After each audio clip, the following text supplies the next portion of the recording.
ओम शांति। तो आज हम समझेंगे स्वास्तिका के चित्र पर कि ये स्वास्तिका हम क्यों बनाते हैं। सभी अपने घरों में स्वास्तिका बनाते हैं। इसको कोई सातिया भी बोलते हैं, कोई स्वास्तिका बोलते हैं। तो क्यों बनाया जाता है ये स्वास्तिका, जानते हैं? हाँ जी, पूनम बहन जानते हैं क्यों बनाते हैं स्वास्तिका? भाई जी, हम नहीं जानते हैं। आप बनाते? बनाते तो हम भी हैं, लेकिन जानते नहीं है, मतलब इनका रहस्य नहीं जानते हैं। अच्छा, बनाते कि वे क्या सोचते हैं जब बनाते हो तो? जैसे गणेश जी का ध्यान करते हैं। गणेश जी और अ, ये जो चारों दिशाएं हैं उनका ध्यान करते हैं, और ब्रह्मा विष्णु महेश को।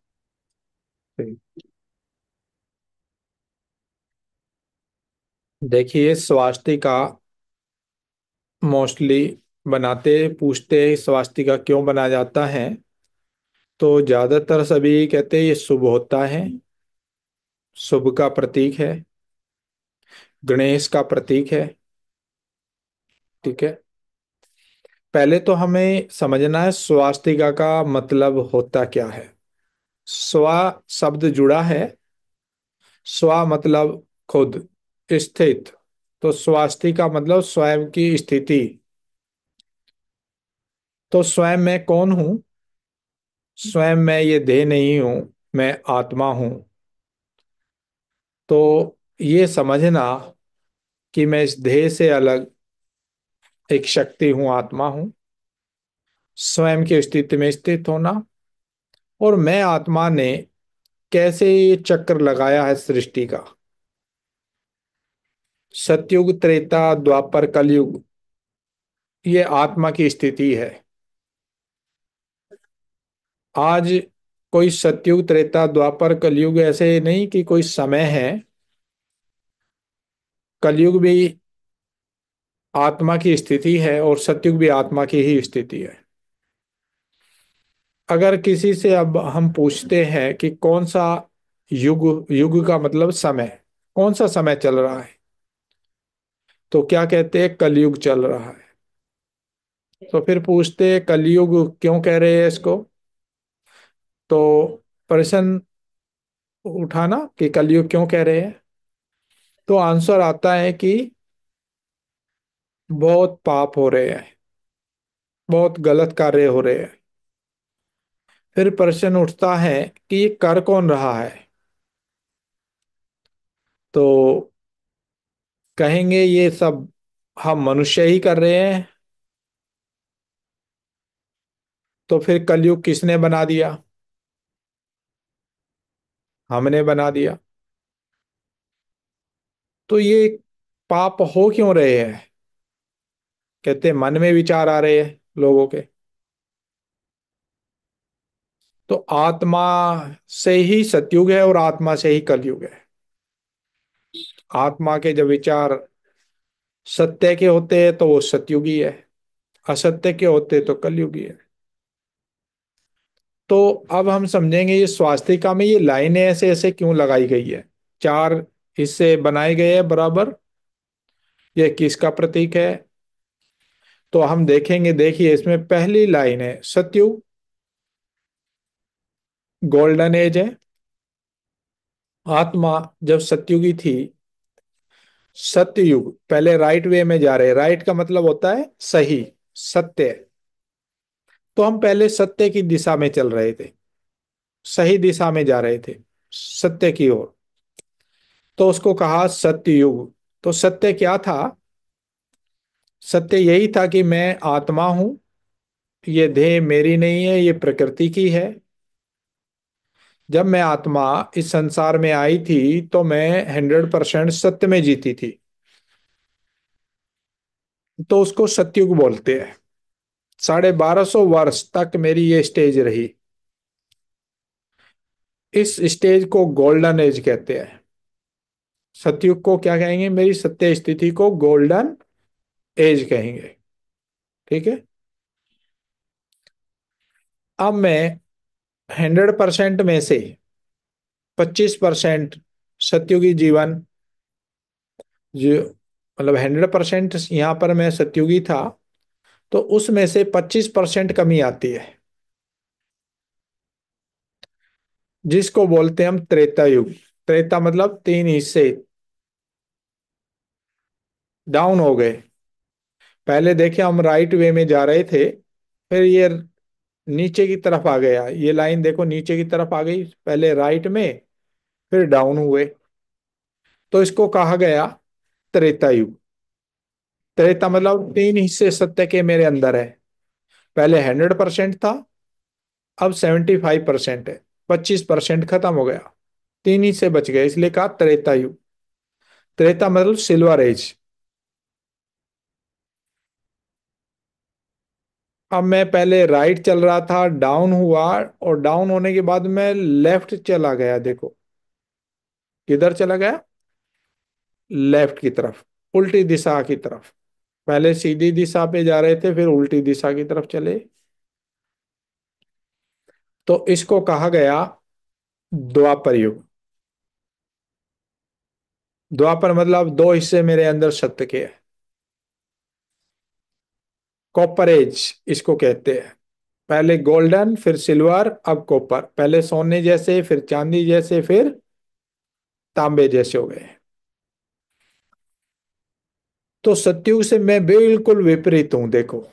सतयुग राइट था, ये बिल्कुल रॉन्ग चल पड़े हैं, और रॉन्ग में भी ऊपर चले गए, टॉप कर लिया हमने, बुराइयों की तरफ बढ़ गए हैं। मतलब हम सतयुग से उल्टा तो चले, उल्टी राह पकड़ी, लेकिन उसमें भी मैंने टॉप कर लिया, बुराइयों में चले गए, तो उसको कहा गया कलयुग। कलयुग मतलब अब मेरे जीवन में पूर्णतः कलह क्लेश आ गया। आयरन एज, कलयुग अर्थात इस कल्प का, इस चक्र का अब अंत आ गया। बुराइयों में आज सब ने टॉप किया हुआ है, किसी से पूछ लो आप, है ना, कोई कम नहीं है बुराइयों में। आप गुस्सा करो किसी के सामने, तो क्या कहेंगे, शांत रहो, आपसे ज्यादा गुस्सा आता हमें। और आप किसी को गाली दो, या आपको कोई गाली दे, तो क्या कहोगे, गाली देनी हमें भी आती है और आपसे अच्छी अच्छी दे सकते हैं। हम्म। तो इसलिए हमें क्या करना है, अब इस चीज को समझना है कि अब हमें बुराइयों में टॉप नहीं करना, अब हमें अपनी दिशा चेंज करनी है। अब हमें सत्युग की ओर टर्न लेना है। ठीक है। तो इस समय 1250 वर्ष देखो सतयुग, 1250 वर्ष त्रेता युग, 1250 वर्ष द्वापर युग, और 1250 वर्ष कल युग। तो टोटल हो गया 5000 वर्ष। तो एक साइकिल 5000 वर्ष का है, और इसमें जब 5000 वर्ष में 100 वर्ष बचते हैं, तब स्वयं परमात्मा इस धरा पर अवतरित होते हैं। सर्वशक्तिवान इस धरा पर अवतरित होते हैं। क्यों? क्योंकि उसको पता अब ये सृष्टि ज्यादा चलने वाली नहीं है। ये सृष्टि का, प्रकृति का नियम है कि हर चीज की देखो यहाँ पर एक एज होती है, हर चीज की एक्सपायर डेट होती है या नहीं होती है? तो ऐसे ही यह प्रकृति के पंच तत्वों की अब एक्सपायर डेट आ गई थी अंत में। अगर परमात्मा नहीं आते, ठीक है, मान लो परमात्मा नहीं आए, तो क्या होगा, सब आत्माओं के शरीर खत्म हो जाएंगे, कोई भी आत्माएं अपने संस्कार नहीं बदल पाएंगी, और वो परम धाम नहीं जा सकेंगी, सतयुग में आ नहीं सकेंगी। तो इसलिए परमात्मा इस सृष्टि के विनाश के 100 वर्ष पहले आते हैं। 100 वर्ष का समय लेते हैं परमात्मा, और 100 वर्ष में से कितने वर्ष चले गए, अब 100 वर्ष में से 88 साल चले गए, 88 ईयर। 12 साल और ये ज्ञान चलेगा। और आज भी बाबा ने मुरली में क्या कहा था? जैसे ही ज्ञान सुनाना बंद होगा, वैसे ही विनाश शुरू हो जाएगा। ठीक है। तो भगवान आए हैं, तो इसको बोलते हैं संगम युग। कौन सा युग? संगम युग। पुरुषोत्तम संगम युग। पुरुषोत्तम संगम युग क्यों कहते हैं? क्योंकि पुरुष मतलब आत्मा, आत्मा का उत्तम बनने का ये समय है। तो संगम का मतलब होता है मिलन। तो यहाँ पर कितने संगम होते हैं? देखो, एक संगम है जब परमात्मा इस धरा पर आते हैं, तो आत्माओं के साथ परमात्मा का संगम होता है। ठीक है, पहला संगम। दूसरा संगम, परमात्मा कहते हैं कि तुम कलयुग में जी रहे थे, अब मैं सतयुग में जीना सिखाता हूं। कलयुग मतलब झूठ में। अब परमात्मा आकर के हमें सतयुग में जीना सिखाते हैं। सत्य क्या है, ये परमात्मा आकर के हमें बताते हैं। पहले हम किस में थे? कलयुग में, असत्य में थे। पहले मैं समझता था मैं देह हूं, अब समझने लगा मैं देह नहीं हूं, मैं आत्मा हूं। तो देह समझना झूठ है, झूठ में जीना। ठीक है। और आत्मा समझना सत्य में जीना है। ठीक है। अगर देह समझ करके हम जी रहे हैं, तो झूठ में जी रहे हैं। तो अब मैं आत्मा समझ करके जीने लगा, मेरे को नॉलेज हो गई मैं देह नहीं मैं आत्मा हूं, तो मेरा सत्य का पाठ शुरू हो गया। अब मैं पूरा, मेरे अंदर सतयुग भी नहीं आया, और पूरा मेरे अंदर अभी कलयुग भी नहीं रहा है। कलयुग भी निकला भी नहीं है, और पूरा सतयुग भी नहीं आया। जितना जितना मेरे अंदर सतयुग आता जाएगा, सत्य की स्थापना होती जाएगी, उतना मेरा कलयुग निकलता जाएगा। ठीक है। जब मैं इस सृष्टि पे आया था, तो मैं 100% सत्य में जीता था कि मैं आत्मा हूं, ये शरीर मेरा नहीं है, प्रकृति का है। ठीक है। लेकिन धीरे धीरे मैं अपने को शरीर समझ बैठा। पहले समझा शरीर मेरा, फिर समझने लगा मैं ही शरीर हूं। अब परमात्मा इससे हमें बाहर निकाल रहे हैं कि आप ये शरीर नहीं हो, आप आत्मा हो। तो अब मेरे अंदर संगम युग शुरू हो गया। ठीक है। तो स्वास्तिका का मतलब समझ में आ गया कि मैं आत्मा कैसे चक्कर लगाती हूँ। सृष्टि चक्र ये 5,000 वर्ष का एक साइकिल है, जो वैसे ही घूमता रहता है। अभी देखो, सतयुग, त्रेता, द्वापर, कलयुग, ये बहुत बड़ा साइकिल है 5,000 वर्ष का। इससे छोटा साइकिल है शताब्दी का। फिर उससे छोटा साइकिल है दशक का। उससे छोटा साइकिल है ईयर का। और उससे छोटा साइकिल है मंथ का।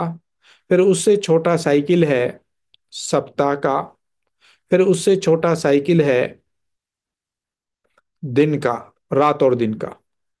तो आप देखते हैं ना, रात और दिन, अभी रात हो रही है, फिर घूम करके फिर यही समय आएगा। सुबह होगी, दोपहर होगी, फिर शाम होगी, और फिर रात होगी। रोज ये साइकिल घूमता है 24 घंटे में। इससे बड़ा साइकिल सप्ताह का। आज मंडे है, फिर 7 दिन बाद फिर मंडे आएगा। ठीक है। और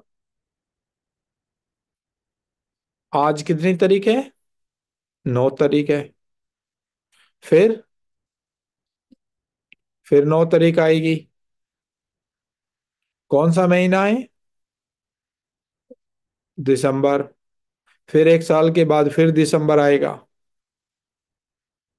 ऐसे ही ये साइकिल चल रहा है। सतयुग, त्रेता, द्वापर, कलयुग, फिर सतयुग आएगा। ठीक है। तो ये साइकिल है। इसमें कोई बात तो और समझनी है तो बताइए।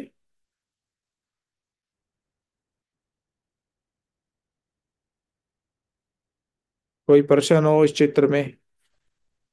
हाँ जी, बोलिए पूनम बहन।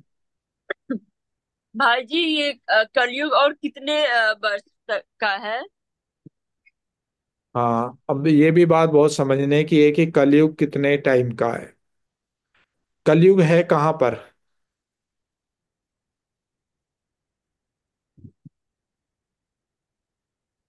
कलयुग कहाँ पर है पूनम बहन? देखा आपने कभी कलयुग को? नहीं। नहीं देखा ना। कलयुग मतलब बुराइयां। जी। तो ये सबसे ज्यादा बाप परमात्मा ने बताया कि सबसे पहले आपके अंदर का जो कलयुग है वो खत्म होना चाहिए। अच्छा। आपका कलयुग खत्म उसी दिन से आपका सतयुग शुरू हो जाएगा। आप कलयुग अपना कल भी खत्म कर सकते हो। अच्छा, समझ गए। ठीक है। हम्म। तो वो मेरे ऊपर डिपेंड है कि कलयुग में अभी कितना दिन रहना चाहता हूँ कलयुग में। अच्छा, ओ ये बात है। मुझे लगा क्या सब लोग बोलते हैं अभी 5 लाख बरस और बचा है, तो ऐसा कुछ। वो कलयुग मेरे अंदर है, मेरे को कब खत्म करना है वो मेरे ऊपर डिपेंड है। अब मैं अच्छा। चाहूँ तो अब खत्म कर लूँ, चाहे तो मैं 1 साल बाद खत्म करूँ, और ना चाहे तो मैं अपना कलयुग कभी खत्म ही ना करूँ। नहीं, मैं तो चाहूंगी, जरूर चाहूंगी। चाहोगे फिर ठीक है। परमात्मा जी। ठीक है, इसमें और किसी का कोई प्रश्न हो तो पूछिए, फिर नेक्स्ट चैप्टर पे हम चलते हैं।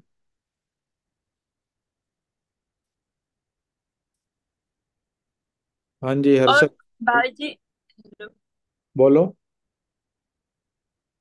भाई जी ये बोलते हैं कि स्वास्तिक जो बनाते हैं वो लाइन को कट नहीं करते, ऐसा कुछ है क्या? नहीं, ये तो है ना, सिर्फ समझाने के लिए बनाई हुई है कि ऐसे ऐसे बनाओ, है ना, जी। कि बाकी ऐसा कुछ नहीं है। ठीक है। जी। हम्म। तो अब नेक्स्ट चैप्टर देखो, इससे समझ गए। और क्लियर हो जाएगा हमें ये ज्ञान इस चित्र से। जी।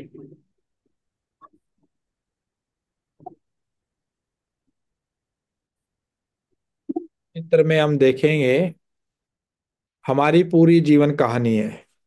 इसको हम बोलते हैं 84 जन्मों की कहानी, भारत के उत्थान और पतन की कहानी।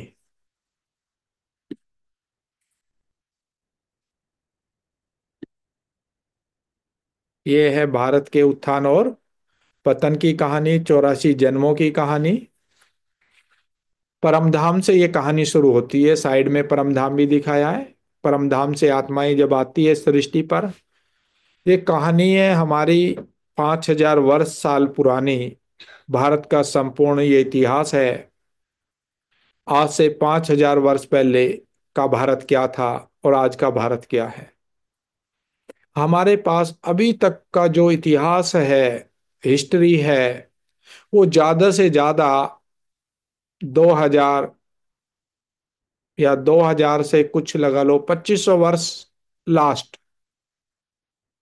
इससे पुराना इतिहास हमारे पास नहीं है कि इसके पहले क्या था क्या हुआ। लेकिन इस चित्र में हम समझेंगे पूरा संपूर्ण इतिहास, 5000 वर्ष का ये इतिहास। सीडी के इस चित्र में कि सतयुग में हमारे कितने जन्म हुए, त्रेता में हमारे कितने जन्म हुए, द्वापर में हमारे कितने जन्म हुए, सतयुग में कितनी जनसंख्या थी, त्रेता में कितनी थी, और कैसे आत्माएं जन्म लेते लेते आई। सतयुग में किसका राज्य था, त्रेता में किसका राज्य रहा। तो आज से 5000 वर्ष पहले की बात है। ये कहानी कब की है? आज से 5000 वर्ष पहले की ये कहानी है।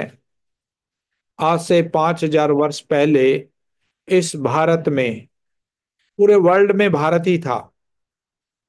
और भारत में श्री कृष्ण और श्री राधे दो अलग अलग राज्य में, भारत में ही रहते थे, अलग अलग राजाओं के बच्चे थे। जब दोनों स्वयंवर के बाद गद्दी पर बैठे तो लक्ष्मी नारायण कहलाए। ठीक है। तो लक्ष्मी नारायण के लिए कहते हैं Edward the first, second, third. तो सतयुग में जो फर्स्ट लक्ष्मी नारायण श्री कृष्ण और राधे, उनके फर्स्ट जन्म में जनसंख्या थी जो पूरे वर्ल्ड की, वो 9 लाख थी। ठीक है। 9,16,108।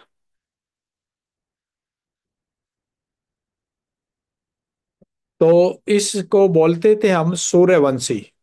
सतयुग में जो राज्य था सूर्यवंशी, 16 कला संपूर्ण देवी देवता घराना था। आदि सनातन देवी देवता धर्म जिसको कहते हैं। 8 जन्म हुए थे सतयुग में। 16 कला का मतलब 100% प्योर थे। यहां पर डबल ताज थे। डबल ताज दिखाई दे रहे हैं। एक सोने का गोल्डन ताज है, हीरे जड़ित। दूसरा वाइट ओरा दिख रहा है ना पीछे, तो डबल ताज हो गया।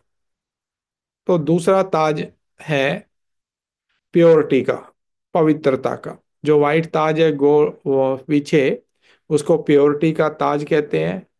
बाकी ऐसे दिखता नहीं जैसे यहाँ दिखाया गया है। ये प्रतीक है प्योरिटी का, कि उनको डबल ताज था, एक प्योरिटी का और एक सोने का हीरे जड़ित ताज। यहाँ पर लक्ष्मी नारायण के हाथ में ही धर्म सत्ता, राज्य सत्ता, विज्ञान सत्ता दोनों इनके हाथ में होती है। वहां कोई धर्मात्मा नहीं होते, यहाँ के राजा ही धर्मात्मा है। इन्हें किसी धर्मात्मा की, वजीर की, किसी प्रकार की जरूरत नहीं है, क्योंकि प्योरिटी के कारण की बुद्धि 100% काम करती है। यहाँ संतान भी योग बल से होती है। ठीक है। और सतयुग के अंत तक जो जनसंख्या है वो 2 करोड़ हो जाती है। सतयुग में यहाँ हमारे अंदर आठों शक्तियां, 8 दिव्य गुण संपूर्ण रूप में होते हैं। 8 दिव्य गुण है: सहनशीलता, धैर्यता, नम्रता, निर्भयता, अंतर्मुखता, हर्षित मुक्ता, पवित्रता, संतुष्टता, है ना, निर्माणता। ये सारे गुण हमारे अंदर होते हैं वहां पर। जनसंख्या सतयुग के अंत में 2 करोड़ हो जाती है। सतयुग में शेर और गाय भी एक घाट पर पानी पीते हैं। फिर जब सतयुग में 8 गद्दियां चली, 8 जन्म हुए, 9वीं गद्दी राम की हो गई, इसलिए बोलते हैं राम नवमी। तो 9वीं गद्दी का नाम चेंज हुआ और गद्दी का नाम श्री राम श्री सीता कहलाया। तो गद्दी के नाम चेंज हो गए। सतयुग में गद्दी लक्ष्मी नारायण की, और यहाँ राम और सीता की गद्दी। यहाँ हम सतयुग में कहते थे मैं आत्मा हूं, शरीर मेरा नहीं प्रकृति का है। और त्रेता में हमारी स्टेज चेंज हुई, मैं आत्मा हूं लेकिन शरीर मेरा है। यहाँ 14 कला, वहाँ 16 कला थे सतयुग में। वहाँ 8 जन्म, यहाँ 12 जन्म। वहाँ देवी देवता घराना था, यहाँ क्षत्रिय घराना। वहाँ सूर्यवंशी, यहाँ चंद्रवंशी। और यहाँ पर भी संपूर्ण सुख था, किसी प्रकार का कोई विकार नहीं, दुख नहीं थे। लेकिन जनसंख्या धीरे धीरे बढ़ने लगी और त्रेता के अंत तक जनसंख्या बढ़ करके 33 करोड़ हो गई, जिनका आज भक्ति मार्ग में गायन है। 33 करोड़ देवी देवता। कोई 33 कोटि बोलता है, कोई 33 करोड़ बोलता है। तो 33 करोड़ देवी देवताओं थे जो भारत में ही थे। ये पृथ्वी पर पूरे भारत में पृथ्वी भारत मतलब पूरी पृथ्वी पर भारत ही था, और भारत में ही देवी देवताओं का राज्य था। अब यहाँ पर एक मिनी विनाश होता है। पूरा संपूर्ण विनाश नहीं कहेंगे, क्योंकि कोई आत्मा परम धाम नहीं जाती है, और भारत बहुत बड़ा था। भारत टुकड़ों में बटा, बहुत बड़ा विनाश हुआ।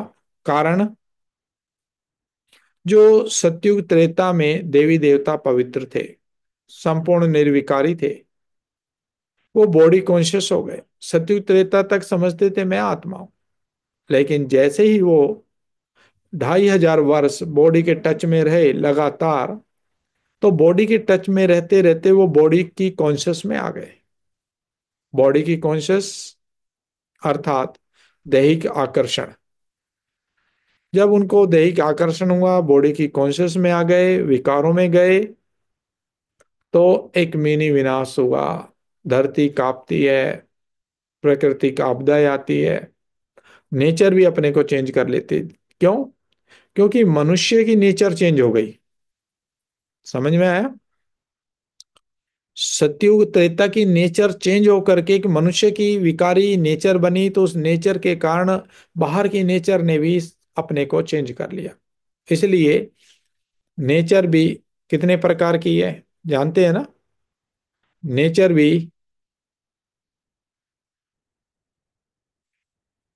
दो प्रकार की है। एक को बोलते हैं हम बाह्य नेचर, प्रकृति पंच तत्वों की। और दूसरी नेचर है मेरे स्वभाव संस्कार, कहते हैं इसकी नेचर ठीक नहीं है, इसका स्वभाव ठीक नहीं है, ये अच्छी नेचर के नहीं है। तो नेचर दो प्रकार की है। तो मेरी जैसी नेचर होगी, बाहर प्रकृति भी वैसी होगी। मान लो मैं आत्मा की नेचर है दुखी होने की, गुस्सा करने की, तो सबसे पहले उस नेचर का प्रभाव किस पे पड़ता है? इस बॉडी पर। तो आप गुस्सा करके देखिए, आपका फेस चेंज हो जाएगा, बॉडी के हालात चेंज हो जाएंगे। तो आपके नेचर का इस नेचर पे प्रभाव पड़ा। ऐसे ही सब आत्माओं की नेचर का प्रभाव इस नेचर के थ्रू बाहर जो पंच तत्व है, और एक तो पंच तत्वों का शरीर है, इस पर प्रभाव पड़ता है। सबसे नजदीक तो यही नेचर है। फिर आपके पास जो भी है नेचर जितना भी, उस पर इफेक्ट आता है।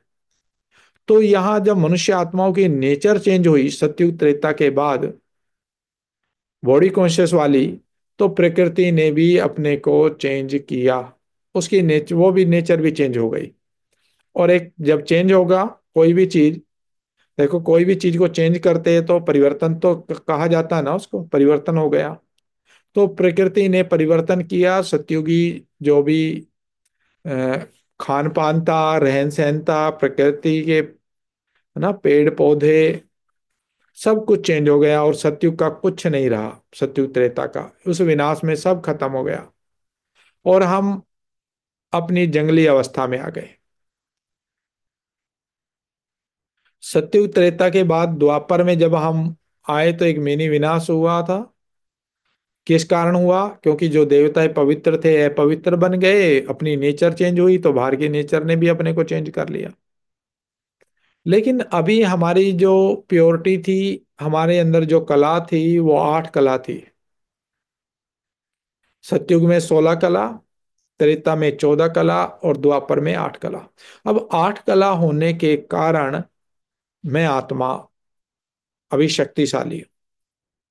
तो मैंने जल्दी जल्दी अपने को फिर उस नेचर को भी अपने अकॉर्डिंग सुख भोगने के लिए बना लिया।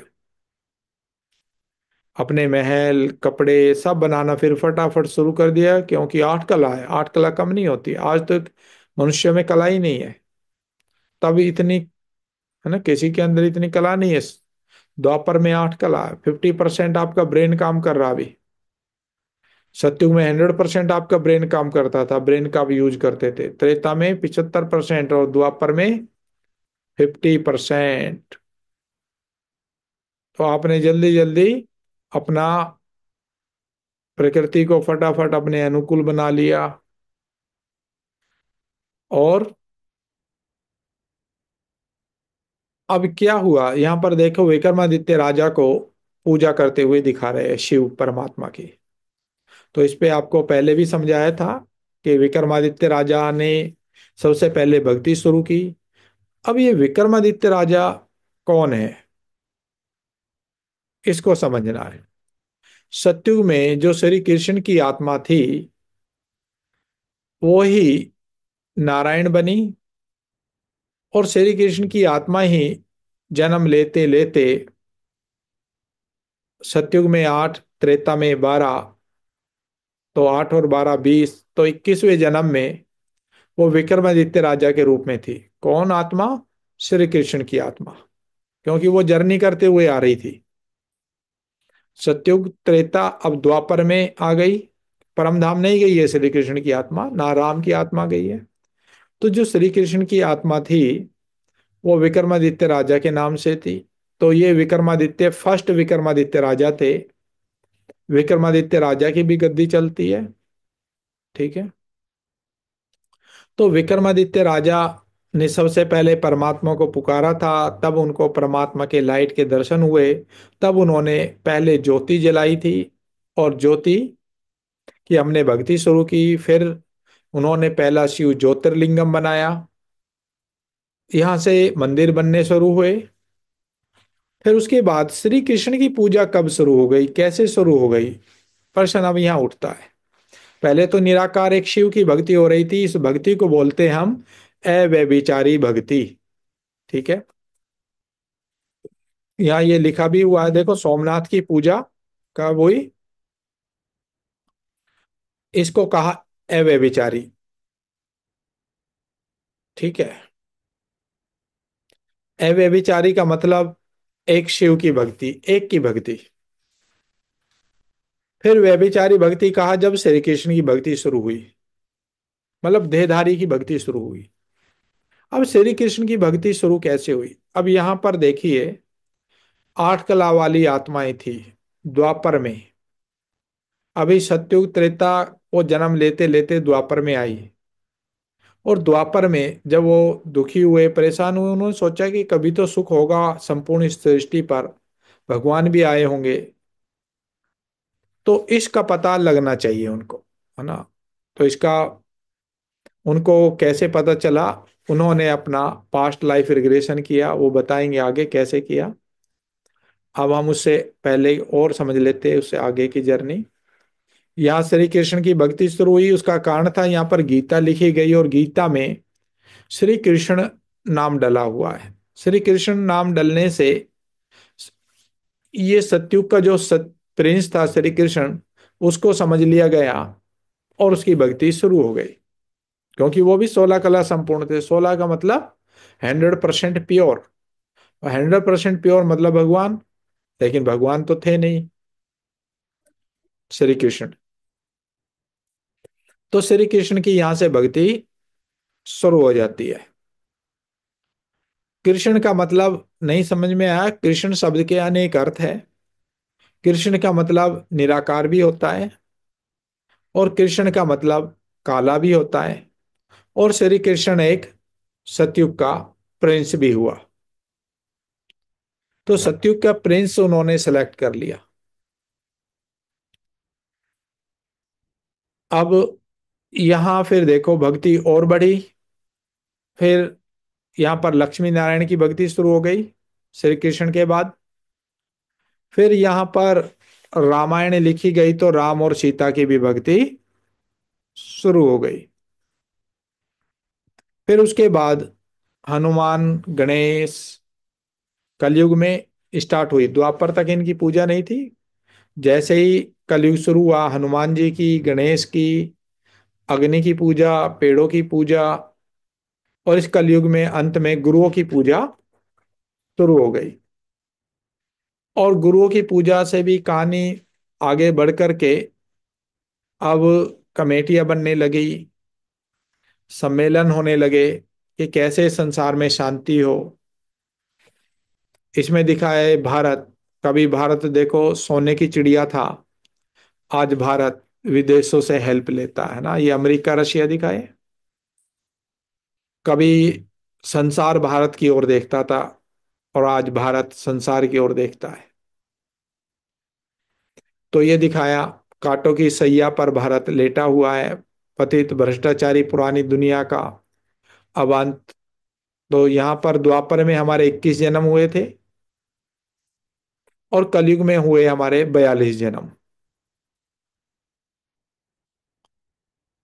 अब देखिए यहाँ पर परमात्मा इस धरा पर अवतरित होते हैं। किनके तन में होते हैं? इनका नाम, जिनका परमात्मा ने प्रजापिता ब्रह्मा नाम रखा, इनका पहले नाम था दादा लेखराज। इनके परमात्मा 84वें जन्म में, यही आत्मा श्री कृष्ण की आत्मा थी जो जन्म लेते लेते यहाँ पर विक्रमादित्य राजा के नाम से थी। फिर जन्म लेते लेते ये आत्मा अंतिम जन्म में यहाँ पर दादा लेखराज के नाम से होती है। और परमात्मा इनको पहचानते हैं कि यही आत्मा ने सबसे पहले द्वापर युग में मेरे को पुकारा था और अंत जन्म में भी ये मेरे को पुकार रहा है। तो परमात्मा सबसे पहले इनको इस कलयुगी सृष्टि के विनाश के साक्षात्कार कराते हैं। ये कैसे ये कलयुगी दुनिया का विनाश होगा और कैसे सतयुगी ये दुनिया आएगी। तो परमात्मा इनके तन में प्रवेश करके अब ये कार्य शुरू करते हैं कि तुम अपने अंदर से इस कलयुग को निकालो, अपने कलयुग का विनाश करो और अपने अंदर सतयुग की स्थापना करो। अब जितना जितना मेरे अंदर कलयुग का विनाश होता जाएगा, मेरा सतयुग उतना उतना आता जाएगा। तो अब इसमें बताया परमात्मा ने हमें कि अब इस समय जो आत्माएं जिन विचारधाराओं के साथ शरीर छोड़ करके जाएंगी, जब संसार में वही विचारधारा चल रही होगी, तब उसका परम धाम से आना होगा। मान लो आपने अपना कलयुग खत्म नहीं किया और आप वही कलयुगी संस्कारों के साथ, आदतों के साथ शरीर छूट गया आपका, तो संसार में, मतलब इस सृष्टि पर जब सतयुग चल रहा होगा तब आपका आने का पाठ नहीं होगा, त्रेता में भी नहीं, द्वापर में भी नहीं। जैसे ही कलयुग शुरू होगा आपका पाठ खुल जाएगा। अगर आपके अंदर घोर कलयुग है तो इस कलयुग के अंत में आपका आना होगा। अभी आप देखेंगे जनसंख्या भी देखो अभी अंत में बढ़ी है। आज से अगर आप देखेंगे, ज्यादा नहीं, भारत जब आजाद हुआ था तो कितनी जनसंख्या थी? सोचिए, कितने साल हो गए? 77 ईयर तो हो गए भारत को आजाद हुए। तो आज से 77 ईयर, 77 साल पहले भारत की जनसंख्या थी 35-40 करोड़ के लगभग होगी। और इन 77 सालों में कितनी हो गई है? 140 करोड़। कितनी थी? 35 करोड़। और अब 140 करोड़। पूरे वर्ल्ड की जनसंख्या कितनी थी आज से 120 साल पहले? अभी 2024 चल रहा है, तो 124 साल पहले पूरे वर्ल्ड की जो जनसंख्या थी वो 120 करोड़ थी। तो इन 124 सालों में देखिए पूरे वर्ल्ड की जनसंख्या 650 करोड़ आत्माएं ऊपर से आ गई है।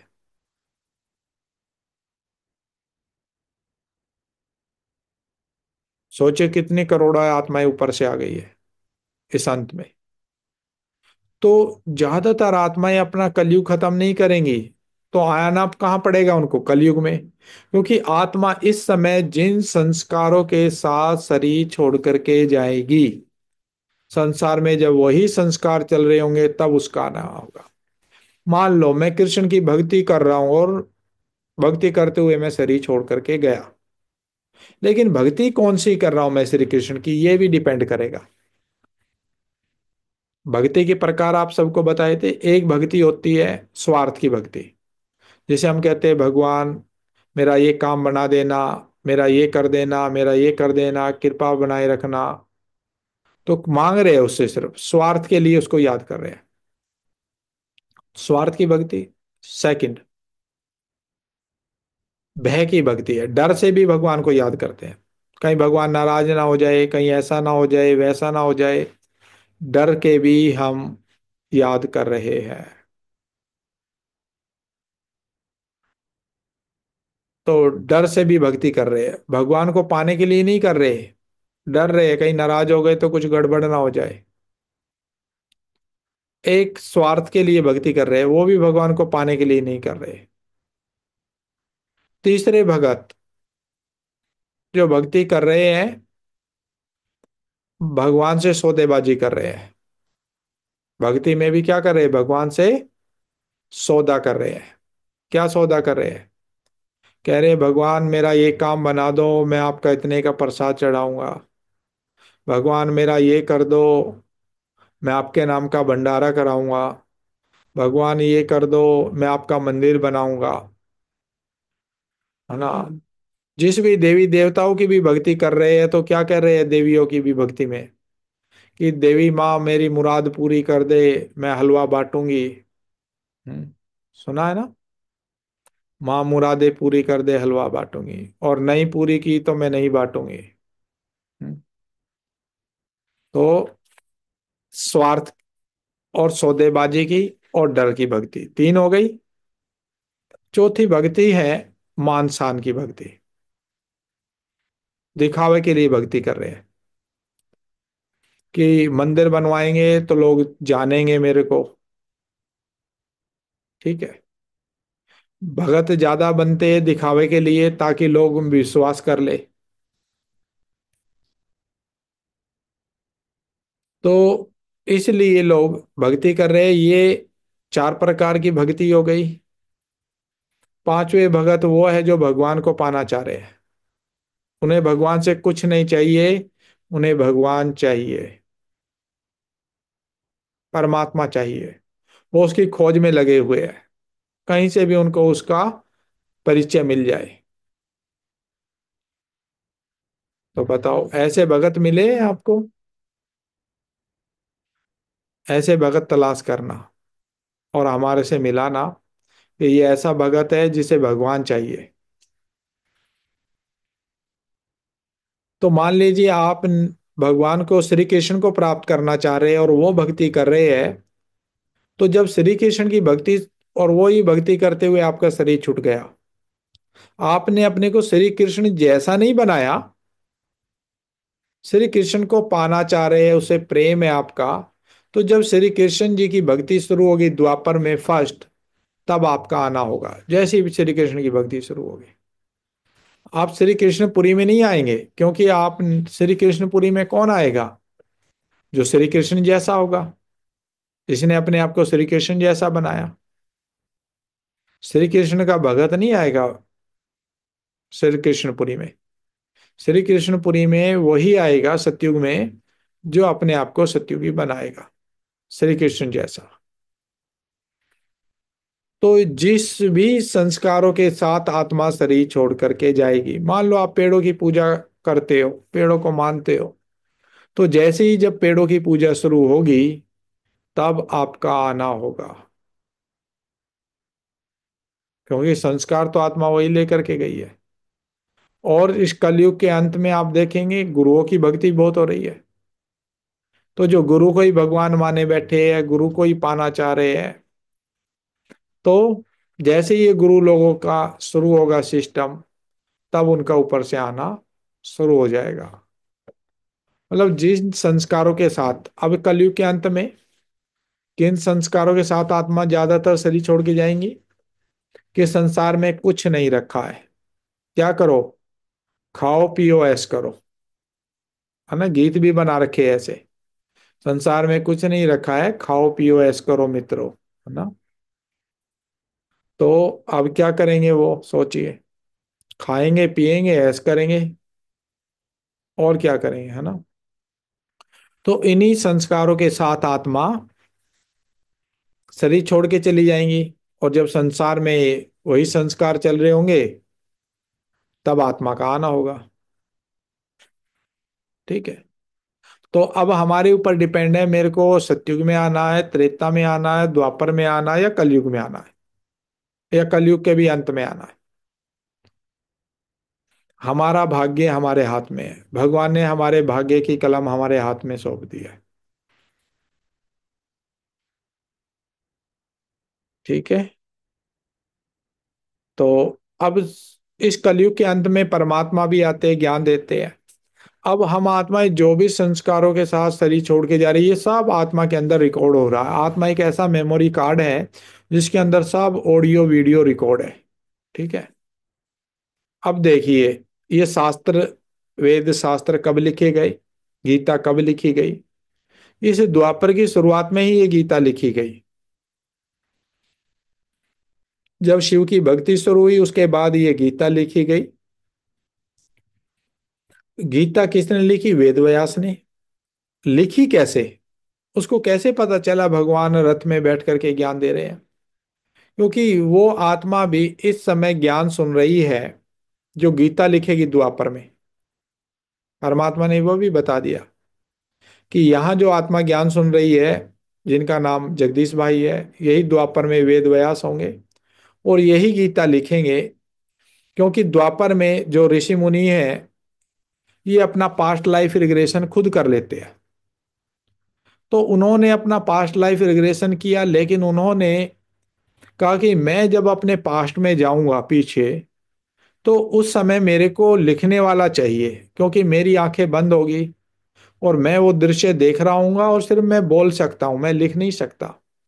तो उन्होंने लिखने वाले को सिलेक्ट किया, जिसको भक्ति मार्ग में गणेश नाम दे दिया गया। गणेश क्यों? क्योंकि वो बुद्धिमान, उसने एक व्यक्ति को सिलेक्ट किया जिसने वो गीता लिखी। सुनाई किसने? वेद व्यास ने। और लिखी किसने? और बुद्धिजीवी एक व्यक्ति, जिनको उन्होंने गणेश का टाइटल दिया, बुद्धिमान का। क्योंकि वो जैसे जैसे बोलते जा रहे थे, वो एग्जाम्पल के साथ उसको लिखते जा रहे थे और बिना प्रश्न किए। तो यहां से वेद व्यास जी जब पास्ट में गए, तो द्वापर के पीछे क्या था? त्रेता। अब त्रेता में तो कोई दुख नहीं था। वो त्रेता से और पीछे गए तो क्या मिला? सतयुग। उन्होंने देखा कि सतयुग त्रेता में तो दुख ही नहीं है, यहाँ कोई भगवान को याद नहीं कर रहा, यहाँ तो बहुत सुख में जी रहे हैं जीवन। तो उन्होंने कहा कि देखो, यहाँ सुख में तो भगवान को कोई याद नहीं कर रहा। अब फिर वो पीछे गए। कहाँ गए पीछे? सतयुग के पीछे क्या था? कलयुग। सतयुग के पीछे था कलयुग का अंत। तो कलयुग के अंत में उसने देखा कि भगवान ज्ञान दे रहे हैं ब्रह्मा के तन में। तो इस ब्रह्मा के शरीर को गीता में लिखा गया रथ। अर्जुन इनको कहा गया, इनके रथ में भगवान ने बैठ करके ज्ञान दिया शरीर रूपी। और इनको कहा कि ये अर्जुन है और इनके रथ में भगवान बैठ करके ज्ञान दे रहे हैं। और जैसे ही इनके तन में ज्ञान देना सुनाना, रथ में, रथ बोलते हैं शरीर को, है ना? आत्मा का ये शरीर रथ है। तो इस शरीर रूपी रथ में ही परमात्मा बैठ करके ज्ञान दे रहे हैं, और जैसे ही ज्ञान सुनाना बंद करेंगे, विनाश शुरू हो जाएगा, महाभारत शुरू हो जाएगी। इसलिए गीता में लिखा है, उसमें लिखा भी है कि जैसे ही भगवान ने गीता ज्ञान सुनाना बंद किया, वैसे ही विश्व युद्ध हो गया, लड़ बैठे आपस में। तो भगवान ज्ञान दे रहे हैं, अर्थात परमात्मा कहते हैं मुझे सत्युगी की आत्माएं तैयार करनी है। मेरा कार्य जैसे ही पूरा होगा, प्रकृति भी अपना काम शुरू कर देगी। वैज्ञानिक जिन्होंने परमाणु हाइड्रोजन बम बनाए हैं, वो भी अपना कार्य शुरू कर देंगे चलाना। ठीक है। तो उन्होंने इस बात को यहां बैठ करके लिखा, और जो राइटर था उसने कृष्ण शब्द यूज किया। किसके लिए? निराकार के लिए। निराकार भी यूज किया है, लेकिन 18 अध्याय की गीता थी, आज तो बहुत बड़ी गीताएं बना दी। और जिन्होंने भी उनके अर्थ बनाए बैठ करके बाद में, क्योंकि देखो, आठ कला वाली आत्माओं ने यहाँ लिखा, बाद में धीरे धीरे उनसे डाउन ही आत्माएं हुई, और उन आत्माओं ने अपने अकॉर्डिंग उसके अर्थ करने शुरू किए। किसी ने उसी बात को कुछ और कहा, किसी ने कुछ और कहा। तो ऐसे ही जिन्होंने सेकंड टाइम उसका अर्थ किया कृष्ण शब्द, तो कृष्ण भी उन्होंने देखा पास्ट में जाकर के, कृष्ण तो सतयुग का प्रिंस था, 16 कला संपूर्ण था, निर्विकारी था। तो उन्होंने कहा शायद यही भगवान हो सकता है कृष्ण। तो उन्होंने उसकी ही भक्ति शुरू कर दी। अब कृष्ण की भक्ति शुरू हुई तो कहा कि वहां पर तो लक्ष्मी नारायण भी श्रेष्ठ थे, तो उसके बाद उनकी भक्ति शुरू हो गई। अब जो त्रेता की आत्मा थी देखिए, वो सतयुग में तो आई नहीं। अब उन्होंने कहा इन्होंने तो लिख लिया अपने शास्त्र और अपने राजाओं की पूजा शुरू कर दी है, इनके लिए तो यही भगवान है। जब इनके राजा भगवान हो सकते तो हमारा राजा क्यों नहीं हो सकता भगवान। उन्होंने रामायण की रचना की क्योंकि उन्होंने भी अपना पास्ट लाइफ रिग्रेशन किया। तो वो त्रेता में ही आए थे, सतयुग में नहीं आए, क्योंकि 2 करोड़ आत्माएं सतयुग में थी। और जो 9 लाख थी, उन्होंने श्री कृष्ण को देखा था। तो यहाँ पर 2 करोड़ आत्माएं, त्रेता में 33 करोड़ आत्माएं। तो लगभग 2 करोड़ कम कर दो 33 में से, 31 करोड़ आत्माओं ने श्री कृष्ण को नहीं देखा, सतयुग को नहीं देखा। तो उन्होंने जब पास्ट लाइफ रिग्रेशन किया अपना, तो सतयुग में तो गए नहीं, त्रेता में ही रहे। और जब वो त्रेता में देखा कि भाई राम से तो बड़ा उनको आगे पीछे कोई दिखाई नहीं दे रहा, तब उन्होंने रामायण की रचना की और राम को परमात्मा इंडिकेट कर दिया। लेकिन कुछ लोगों ने इस चीज को क्लियर भी किया कि राम है कौन। तो उन्होंने ये भी कहा कि एक राम देखो, ये सतयुग का राज मतलब त्रेता का जो राजा था, एक राम ये है। तो इसको जो त्रेता के अंत का जो राजा था दशरथ, उसका नाम दशरथ था, लेकिन गद्दी पर बैठते तो राम और सीता कहलाते हैं। तो उसका लास्ट राजा राम था, तो उसको कहा गया एक राम दशरथ का बेटा, राजा राम हो गया। एक राम घट घट में लेटा, एक राम घट घट में लेटा मतलब आत्मा राम है, सबके अंदर है। एक राम राजा राम है। एक राम जगत पसारा, प्रकृति को राम कहा, 3 राम हो गए। चौथा राम कहते हैं जगत से न्यारा। तो जो जगत से न्यारा राम है ना, वो परमात्मा है। ठीक है। अब ये चित्र में अगर किसी का कोई प्रश्न है तो पूछ सकते हो।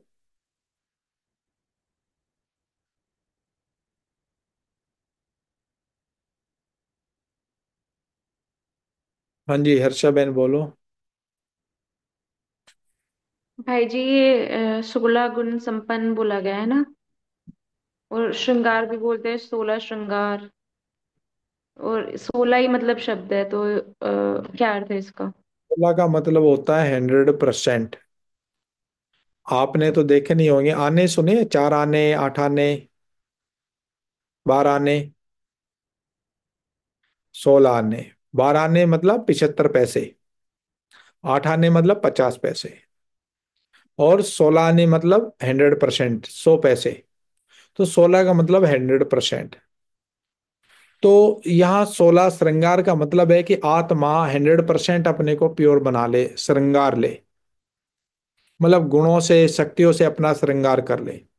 जैसे 8 दिव्य गुण है, 8 शक्तियां हैं, तो 16, अर्थात इनको अगर जीवन में धारण कर लेगी तो आत्मा संपूर्ण निर्विकारी बन जाएगी, 100% बन जाएगी प्योर। तो भक्ति मार्ग में ये दिखा दिया कि नाक में भी नथ डाला, तो अर्थात ये कर्मेंद्रियों को कंट्रोल करने का, कि नाक भी आपके कंट्रोल में है।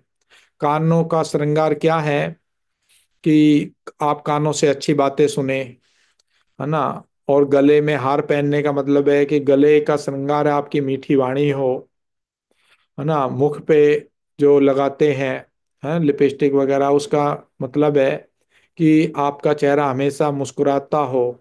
ठीक है। और आंखों में काजल डालते तो आंखों का श्रृंगार है कि आंख है, मतलब हमारी जो दृष्टि वृत्ति है वो पवित्र हो। बिंदी लगाते हैं, बिंदु रूप हूं मैं आत्मा, है ना। सिंदूर लाल रंग का लगाते हैं, उसका अर्थ है कि मैं आत्मा परम धाम की रहने वाली हूँ, है ना। लाल रंग की है ना, तो परम धाम की रहने वाली हूँ। और हाथों में जो कंगन पहनते हैं वो पवित्रता का प्रतीक है, पवित्रता का कंगन है। पैरों में पजेब पहनते हैं वो प्रतीक है हमारी चाल चलन का, कि हमारी चलन अच्छी होनी चाहिए। अब इन चीजों को तो छोड़ करके सिर्फ ये एक फैशन बन गया। ये एक एग्जाम्पल दिए गए थे समझाने के लिए कि आपकी चलन कैसी होनी चाहिए, आपके कर्म कैसे होने चाहिए, वो तो छोड़ दिए हमने। ठीक है, लेकिन वो सिर्फ एक फैशन बन करके ये रह गया है। ठीक है, हाँ जी पूनम बहन बोलो। सिंदूर का क्या बताया भाई साहब आपने? हाँ, सिंदूर को देखो, जो लाल रंग का होता है ना, बिंदी भी वैसे लाल रंग की होती है, सिंदूर हम जी जी जी जी। याद का प्रतीक है। कि मैं आत्मा, ऊपर में अपने ऊपर क्या लगाया मैंने, मैं आत्मा, देखो यहाँ से लेकर के तालू तक सिंदूर ले जाते हैं, पीछे तक थोड़ा, है ना। तो वो मैं आत्मा को याद रहे कि मेरा घर लाल है, इसलिए कहते हैं लाली मेरे लाल की तित देखूं तो लाल, लाली देखने मैं गई तो मैं भी हो गई लाल। ठीक है। आपने बहुत गूढ़ रहस्य समझा दिया, मतलब स्वास्तिक के बारे में भी मैंने जाना, और वो जो होता है आत्माएं वाला भी आपने 84 जन्म वाला भी समझा दिया, बहुत अच्छा लगा। ये एक दिन में समझ में नहीं आएगा, अभी एक दो बार अब और कोर्स करेंगे ना, और जब रेगुलर मुरली सुनेंगे अभी और प्रश्न निकल करके आएंगे। अभी तो शुरुआत है ना, ये जैसे सुना, क्योंकि ज्ञान जितना सुनेंगे उतना गहरा होता जाता है। और हम जैसे बच्चे आए, शुरू में ABCD सीख लेता है, फिर वो शब्द जोड़ने सीखता है, फिर वो शब्द पढ़ने सीख जाता है, फिर उन शब्दों के अर्थ सीख जाता है ना, आगे बढ़ना होता है ना, फिर और कठिन शब्द सीखता है। तो ऐसे ही ज्ञान है, ज्ञान भी आगे आगे बढ़ता जाता है, गहराई में जाते जाते हैं। तो ज्ञान की जितनी गहराई में जाएंगे उतने ज्ञान के रतन मिलेंगे, हमें मोती मिलेंगे, है ना। तो ज्ञान तो बहुत गहरा है, कहते हैं जैसे केले के पात पात में पात है, 10 ज्ञानी की बात बात में बात है। तो एक बात के आपको और अर्थ मिलेंगे समझने के। आज कुछ और समझा है, और आगे बढ़ेंगे तो इन्हीं बातों के और गहरे रहस्य जानने को मिलते हैं। जब हम मुरली सुनते हैं, मुरली हम बोलते हैं, जो परमात्मा इस समय ब्रह्मा बाबा के तन में आकर के जो ज्ञान देते हैं, उस ज्ञान को हम बोलते हैं मुरली। गीता ज्ञान जो परमात्मा, यही वो अभी समय चल रहा है जब भगवान वही गीता एपिसोड रिपीट कर रहे हैं, क्योंकि हर 5,000 वर्ष के बाद भगवान आकर के वही गीता ज्ञान देते हैं। तो ये साइकिल बताया ना, जैसे रात और दिन का साइकिल, सप्ताह का साइकिल, है ना, रिपीट हो रहा, हर चीज रिपीट होती है, महीने का, साल का, ऐसे ही युगों का। ऐसे ही हर युग में परमात्मा अंत में आते हैं, इस कलयुग के अंत में, और हमें फिर सतयुगी बनाते हैं। ठीक है, हाँ जी हर्षा बहन बोलो। भाई जी, लड़की जब शादी करके जाती है तब भी रेड कलर पहनती है, और मतलब जब उसका सुहाग चला जाता है तो व्हाइट पहनते हैं। और क्रिश्चियन शादी पे व्हाइट पहनते हैं। ये क्या, इसका भी क्या रहस्य है? देखो, जो क्रिश्चियन लोग हैं या भारत में, भारत के रस्म रिवाज सबके उन्होंने अपने अपने बनाए हुए हैं, वो सफेद कपड़े शुभ प्रतीक मानते हैं। क्योंकि शुभ इसलिए मानते हैं वो, क्योंकि वो फरिश्ते रूप में देखते हैं।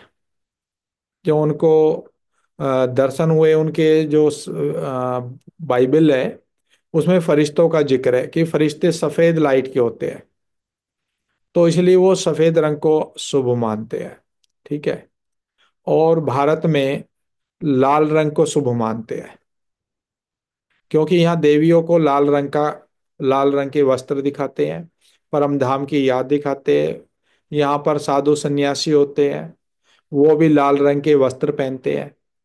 देखा है ना सन्यासियों को, साधु सन्यासियों को, क्योंकि वो अपने घर का त्याग करते हैं, दूसरे परमात्मा घर की वो तैयारी करते हैं, है ना। ऐसे ही जो लड़की होती है, जब शादी होती है, तो वो भी एक तरीके से अपना घर छोड़ दूसरे घर में जाती है। तो वैसे जो शादी है वो यादगार तो इस समय का बना हुआ है, जो लाल रंग का तो संगम युग का, ये वैसे जितने भी रस्म रिवाज है, परमात्मा ने कहा संसार में जितने भी त्योहार मनाए जाते हैं वो सारे ही संगम युग के हैं। क्योंकि भगवान जब आते हैं तो वो पतियों का भी पति है। पति का मतलब जानते हो क्या होता है? पति का मतलब होता है मालिक। बोलते हैं ना, ये लखपति है, ये लाखों का मालिक है। ये करोड़पति है, ये करोड़ों का मालिक है ना। ये उद्योगपति है ना। और परमात्मा कहते हैं कि तुम एक देहधारी को अपना मालिक बना लेते हो, लेकिन मैं उसका भी मालिक हूं, पतियों का भी पति हूं। तो परमात्मा ही रियल में हमारा पतियों का भी पति है। अब परमात्मा से हम शादी कैसे करेंगे? कर सकते हैं। आत्माओं से जब हम शादी कर सकते तो परमात्मा से क्यों नहीं कर सकते? आत्मा को हम देख नहीं सकते, उसको हम अपना पति मान लेते हैं। देखा कभी आत्मा को? आत्मा निकल के चली जाती है तो कहते हैं मेरा पति चला गया, बॉडी वहीं पे है